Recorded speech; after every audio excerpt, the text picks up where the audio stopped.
This is the front entrance to St. Paul's Church, Covent Garden, in London.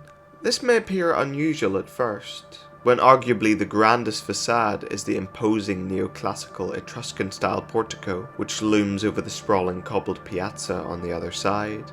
The 17th century house of worship was designed by Smithfield-born architect Inigo Jones, acting on a commission from Francis Russell, the 4th Earl of Bedford, who was attempting to develop the area. Legend has it that Russell requested Jones to build a cheap church, not much better than a barn, to which Inigo responded, "Then you shall have the handsomest barn in England." However, the architect's impressive portico, which was the intended entrance, was never used as such. When the ground was consecrated in 1638, the doorway was bricked up and moved to the opposite side, allowing the altar to be built at the eastern end, conforming to the traditional apostolic constitutions and the belief that Christ's second coming would be from the east. It's easy to forget that beneath the lush greenery and vibrant blooming flowers of the churchyard, there is an unfathomable quantity of human remains.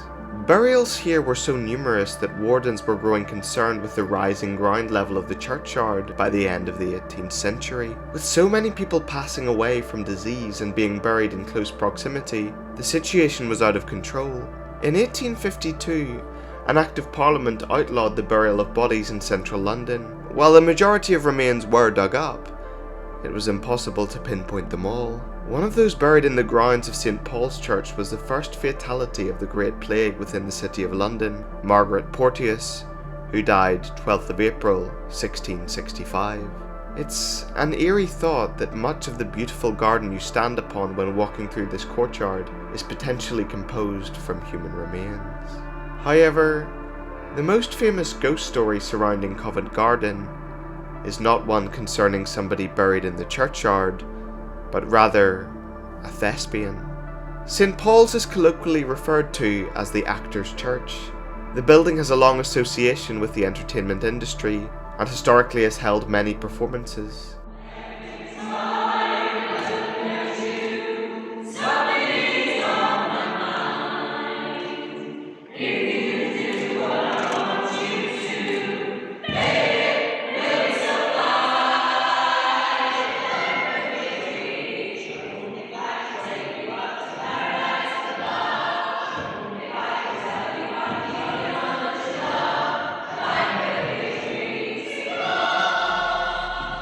The walls are lined with memorials to actors and performers associated with the area who have received their final call to rehearsal.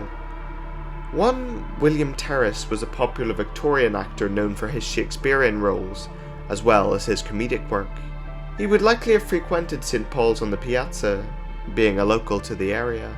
Terriss was part of Henry Irving's company and regularly performed at the nearby Adelphi Theatre. One of his regular co-stars was a much younger performer by the name of Richard Arthur Prince. It appears as though Terriss took Prince under his wing, even supporting him financially for a time. However, Prince grew increasingly jealous of the success and popularity of Terriss, and on the evening of the 16th of December 1897, he finally snapped. Prince waited outside the stage door of the Adelphi Theatre on Maiden Lane, armed with a dagger. When Terriss arrived, Prince mercilessly stabbed him to death. William Terriss died in the arms of leading lady Jessie Millward, his lover. Supposedly, he whispered the dying words, "I will be back." It's difficult not to imagine that phrase in a thick Austrian accent. It seems as though Terriss kept his promise. Jack Hayden worked at Covent Garden Underground Station in November 1955. One night, he saw a tall, distinguished-looking man on the platform. It was past closing time. The man wore a grey suit, white gloves, and had a cane in his hand. Hayden told the man that the station was closed and that he would let him out in a minute. When he turned to the man again, he had disappeared. No one was there. 4 days later, he saw the man again. When he approached him, the man vanished. A few days later, Hayden and station woman Rose Ring were at Covent Garden station. They heard screams from outside the staff room. They came from a young worker named Victor Locker. He claimed to have seen the ghost of a tall man. Pictures of Terriss were shown to both workers, and they agreed that he was the man they had seen. Locker was so frightened by the experience that his request to be transferred to another station was granted. Before the haunting of Covent Garden station, Terriss's ghost was seen in and around the Adelphi Theatre. The first sighting was from 1928. A man was approached in Maiden Lane by a strange figure in grey clothes from the turn of the century, who then vanished. The man recognised the apparition as William Terriss from a photograph of the actor. In the same year, a comedy actress occupied the same room as Jessie Millward, Terriss's lover. On one occasion, the actress, only known as June, was resting in the room between performances. Her chaise longue began shaking, and she felt as if someone grabbed her by the arms and shook her. It stopped when 2 knocks came from the stage door that led to the street. Is it possible that Terriss's final promise to return truly became a reality? Did his focused intention that his business was not yet complete in this world allow his energy to somehow manifest itself around Covent Garden for many years to follow?